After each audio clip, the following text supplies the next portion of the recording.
Hi, everybody. It's Lisa and Lucy, and welcome back to the last school year episode of Math Magic.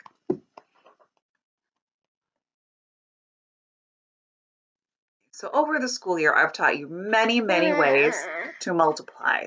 So, you can always go back to the videos and watch them over and over again and figure out different ways to do it.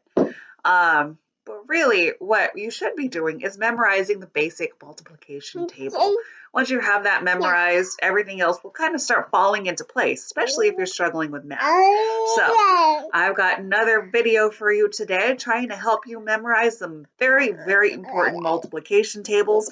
And all you really need to know are some basic patterns, like counting by fives, or how to count forwards and backwards by twos. Okay, let me show you how. Okay, folks, so we're just going to start off with a couple of multiplication problems here. You can see if we're going to start with the 5s or the 8s and the 12s. Okay, but with the 5s, you know, if you're multiplying by 5, everything is going to end in either a 5 or a 0. So just check out the patterns I have here.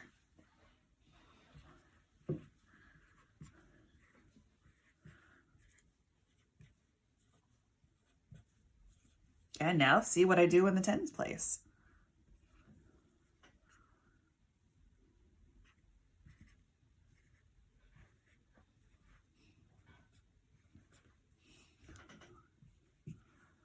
That's it.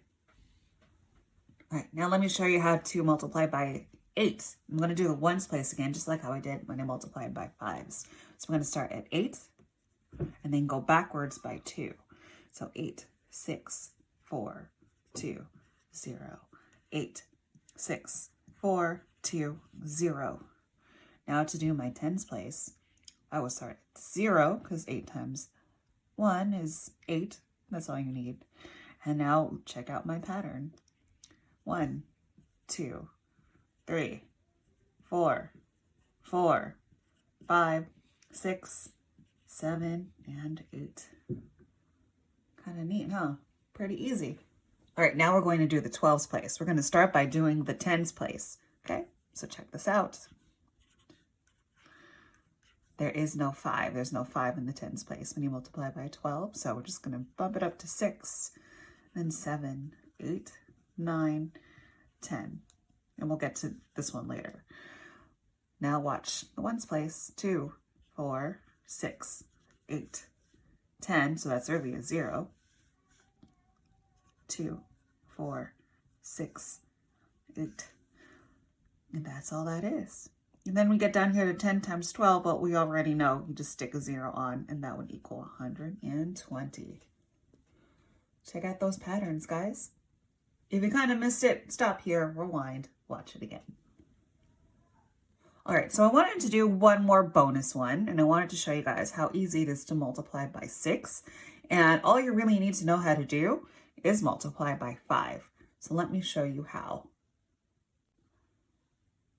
So let's say we take 4 times 6 as an example. I'm going to think 6 is my multiplier and 4 is my group. Okay, so in my mind, I'm going to change this to 4 times 5. And I can do that. I know that's 20. But I need to add one more group, which is this one. That's my multiplier, that's my group. If I add one more group, I would get 24, which is what 4 times 6 is. Okay, let me show you another one. Let's do 8 times 6. Okay, in my mind, I'm going to think it's 8 times 5. And I know that, that's 40. But I need to add one more group. Remember, that is our group. So 40 plus 8 equals 48. Okay, let me do another one. 5 times 6 in my mind. I'm going to multiply 5 times 5. Okay, that's 25. We got that over here. And I add one more group, which is 5. And that equals 30. Okay, so if you keep going down your row and adding one extra group from multiplying by 5, I would get 6. I get 12, 18, that's 24. 5 times 6 is 30. 7 times 6 is 42. 8 times 6 is 48.